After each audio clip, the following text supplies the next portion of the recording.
네, 전해드린 것처럼 김건희 씨 측과 특검팀 모두 항소 의사를 밝혔습니다. 2심에서도 주요 쟁점을 둘러싼 법리 다툼을 이어갈 걸로 보이는데요. 임주혜 변호사와 주요 쟁점들 짚어보겠습니다. 어서 오세요. 네, 안녕하세요. 네, 안녕하십니까. 자, 징역 1년 8개월의 신형을 선고받은 김건희 씨. 사실 구형은 15년이었습니다만 1년 8개월이 나와서 논란이 됐는데 자, 어떤 이유로 항소를 한 겁니까? 이 특검 입장에서는 당연히 항소를 할 수밖에 없는 상황이었습니다. 이 주가 조작 의혹이라던가 이 여론조사를 무상으로 전달받은 부분이 정치자금법 위반이라는 부분에 무죄 판단을 받았기 때문에 특검 측의 항소는 예정되어 있는 수순으로 보여지고요. 김건희 씨 측 역시 항소를 진행했습니다. 그러니까 양형 부당을 다투고 있다고 보여지는데요. 결국 이번에 유죄로 인정된 부분은 샤넬백 한 점 그리고 고가의 그라프사 목걸이 한 점을 알선수재로서 받은 것이다. 어떤 청탁을 매개해주겠다는 명목으로 금품을 수수했다라는 부분이 인정된 것인데 일단 김건희 여사 측에서는 이 목걸이 같은 경우에는 수수하지 않았다라는 입장을 갖고 있고요. 그렇다면 1년 8개월 이 알선수재 혐의로 받은 형량이 지나치게 높다는 취지에서 항소심에서 더 낮은 형량을 좀 기대해보기 위한 항소를 진행한 수순으로 평가됩니다. 예. 그런데 항소를 한다고 해서 무조건 형량이 주는 건 아닐 텐데요.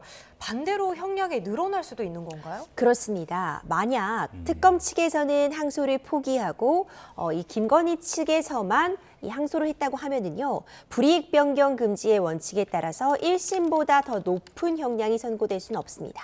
하지만 이번 사안 같은 경우에는 특검 측도 항소를 진행했고 김건희 여사 측에서도 지금 항소를 진행한 상황이기 때문에 이 피고인 측만 항소했을 때 적용되는 불이익 변경 금지 원칙은 적용되지 않습니다.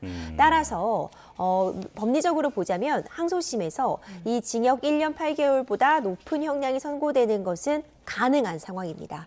특검 측에서는 이미 두 가지 혐의에서나 무죄가 나왔기 때문에 이 부분을 유죄 취지로 다투면서 더 높은 형량을 받기 위해 좀 법리적인 공방을 펼지 않을까 생각이 됩니다. 예. 예. 자, 얘기 이어가겠습니다. 건진법사가 그 마음을 바꿔서 특검에 제출했던 그라프 목걸이, 이걸 김건희 씨 측은 끝까지 받지 않았다라는 입장을 지금 다시 한번 증명을 하려고 하는 것 같은데 배달 서구를 주장하고 있더라고요. 그렇죠. 건진법사 전성배 씨는 그 그라프사의 목걸이를 전달했다라고 주장을 하고 있고 특검 측에 이 목걸이를 돌려받은 후에 가지고 있다가 내가 제출한다 이렇게 제출까지 했습니다. 그런데 1심 재판부에서는요. 김건희 씨 측에서는 이 그라프사의 목걸이는 받지 않았다. 아마도 전성배 씨가 중간에서 이것을 가로챈 것이다. 일종의 우리가 이걸 뭐 배달 사고가 났다라고 표현하기도 하는데요.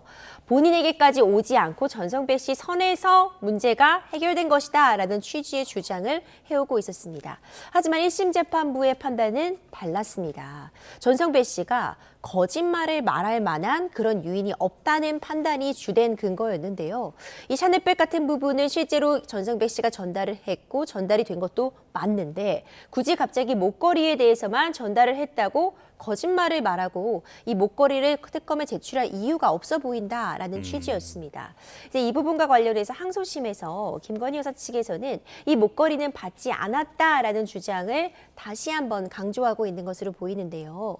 이미 수수받은 사실을 인정했던 샤넬백과는 달리 본인이 직접 수령했다는 직접적인 증거가 나오고 있지 않기 때문에 이와 관련해서는 좀 부인을 하고 있는 것이 아닌가 생각도 되고 물론 정말 받지 않았을 가능성 역시 열려 있습니다. 다만 재판부가 보기에 증거가 명확함에도 불구하고 이 목걸이를 받은 것이 분명함에도 끝까지 부인한다면 오히려 죄질이 좋지 못하다는 평가, 양형에 있어서 불리한 쪽으로 참작이 될 수가 있고요. 경우에 따라서는요. 만약 정말 이 목걸이 역시 수수한 것이 맞다면 항소심에서 차라리 수수했다는 것을 인정하는 것이 일정 부분 형량에 있어서 참작될 수도 있는 부분이기 때문에 이 부분은 사실 실체적 진실에 따라서 김건희 여사 측의 대응은 충분히 달라질 수 있는 부분이라 보여집니다. 예. 네, 이 부분이 쟁점이 될 것 같습니다. 그런데 김건희 씨는 이 샤넬백이랑 그라프 목걸이 외에도 뭐 금 거북이라든지 그리고 고가의 시계라든지 도합 3억 원에 가까운 금품을 챙긴 그런 매감 매직 혐의에 대한 법적 판단이 남은 상황인데요. 통일교 금품 수수 의혹과 비슷한 논리로 이 제품별로 유무죄 여부를 따질까요? 이 부분은 좀 법적으로 충분히 쟁점이 될 만한 소지는 있어 보입니다. 1심 재판부에서는 그러니까 이 물건별로, 금품별로 나눠서 어떤 청탁이 있었는지 좀 개별적으로 판단하는 그런 취지로 보여줬는데요. 지금 이 매관매직 혐의와 관련된 금품이 상당히 많습니다. 일명 뭐 나토 3종이라고 해서요. 고가의 목걸이, 브로치, 귀걸이, 귀금속들이 그대로 남아 있고요. 그리고 이 고가의 손목시계뿐만 아니라 금거북이, 그리고 큰 화제가 되었던 이우반 화백의 그림까지 이 가액을 뭐 더해 보면은 뭐 3억 원에 가깝다라는 이야기가 나오고 있습니다. 비슷한 논리를 띠게 된다면 이 개별 금품별로 어떤 청탁이 있었는지 그것을 김건희 씨가 알선하려고 했는지 하나하나 쟁점이 될 수 있는데, 경우에 따라서는 뭐 나토 3종 같은 경우에는 특히 어떤 하나의 큰 청탁을 대상으로 해서 청탁까지 가기 위해서 친분을 쌓는 과정, 중간에 부탁을 하는 과정, 이후에 이 청탁에 대해서 좀 마무리하는 과정, 이 일련의 과정에서 금품이 순차적으로 제공될 수 있다라는 취지를 특검 측에서는 다시 한번 강조하지 않을까 생각이 되고요. 현재 1심 재판부의 판단에 따르면 1금품당 1청탁이 필요하다라는 취지로도 해석이 되는데, 아마도 이 별개의 이 매관매직과 관련된 재판에서는 이 특검 측에서도 해당 논리를 좀 보시기 위해서 이것은 청탁으로 가는 과정에 있어서 순차적으로 제공된 금품이기 때문에 이 금품별로 청탁의 유무를 확인할 것이 아니라 좀 큰 그림을 그려야 된다, 크게 보아야 된다라는 취지의 주장, 충분히 논리적으로는 할 수 있는 주장으로 보여지고요. 이 앞으로 진행될 재판 과 별개로 이 앞서 있었던 재판의 항소심에서도 이런 논리에 대해서 좀 치열하게 공방이 오고 갈 수 있는 부분입니다. 예.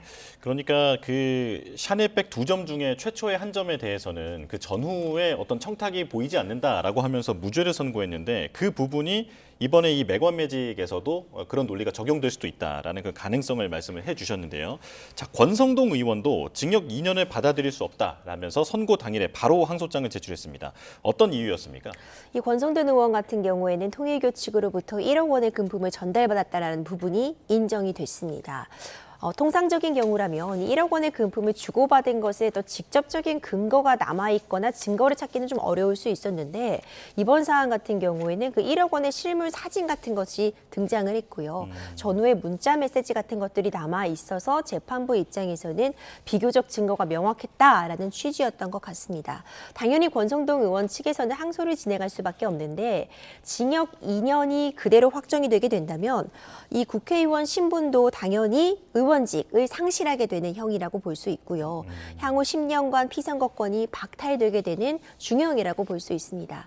이제 이런 부분들 때문에 뭐 항소는 당연히 진행할 수밖에 없는 과정이었다라고 보여지는데, 만약에 항소심에서 적어도 형량을 줄인다거나 다른 판단을 받고자 한다면 1억 원을 수수하지 않았다는 다른 결정적인 증거를 꼭 제시해야만 하는 상황이라고 보여지고, 현재로서는 1억 원을 수수한 것이 명백하다라고 재판부는 1차적으로 판단을 하고 있기 때문에 권성동 의원 입장에서는 이것을 반전시킬 만한 결정적인 다른 증거를 꼭 제시해야 되는 상황으로 보여집니다. 예.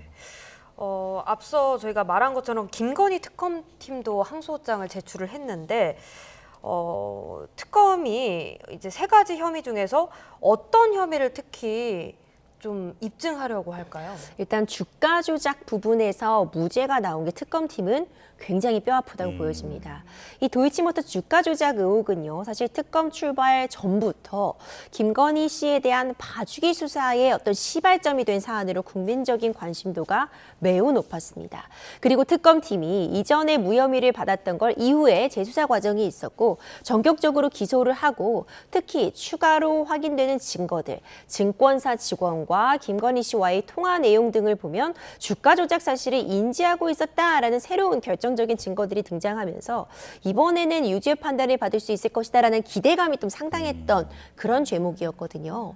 그런데 지금 특검 입장에서는 굉장히 뼈아플 수밖에 없는 것이 이 주가 조작과 관련됐다는 그 시기, 그 부분을 크게 보자면 3가지로 나눠놨고요. 이 3가지 시점 중에서 맨 처음과 관련된 그 주가 조작 같은 경우에는 적어도 김건희 씨가 이것이 주가 조작에 가담하는 것 아닌가? 이런 의구심을 풀었다는 부분까지는 인정을 했지만, 그럼에도 불구하고 다른 이 주가 조작 세력과 공동공모 정범으로 인정을 하려면 우리 함께 시세 조정을 하자라는 공모가 있어야 되는데 그 공모가 확인되지 않아 공범도 아니며 시세 조정에 대한 인식이 있었더라고 해도 그 시기는 이미 공소시효 10년이 도과했기 때문에 처벌할 수 없다라는 취지로 판단을 한 겁니다. 예. 그렇다면 이 논리가 그대로 가게 된다면 특검 측에서는 항소를 해도 무죄가 나올 수밖에 없거든요. 이제 이 부분과 관련해서 특검은 공소시효 기산점과 관련해서 이것을 세 가지 부분으로 나눠볼 것이 아니라 하나의 사건으로 봐야 된다. 그렇기 때문에 공소시효가 만료되지 않았다는 부분 논리적으로 주장을 펼칠 수밖에 없고요. 공도 공모 정범 역시도 충분히 이 정도의 증거만으로도 이들이 주가 조작을 공모했다고 넉넉히 인정할 수 있다라는 취지의 주장을 특검에서 하고 있기 때문에 이 부분이 굉장히 중요하게 항소심에서 치열한 공방을 주고받을 부분이라고 보여집니다. 예. 이제 윤석열 전 대통령 재판도 얘기를 해보겠습니다. 1심 재판의 판단을 앞둔 재판이 7개나 남아 있는데 다음 달부터 상당히 바쁘다면서요. 그렇죠. 요 바로 이제 이 일반이적 혐의 재판이 3월부터는 적어도 주 3, 4회를 진행하겠다라고 밝히고 있기 때문에요. 일반이적 혐의만 관련해서도 뭐 매주 수차례 재판이 진행돼야 되고 이제 그것만 있는 것들이 아닙니다. 이 여론조사를 무상으로 받았다는 그 정치자금법 위반도 그대로 재판이 격주 화요일에 지금 잡혀 있는 상황이고요.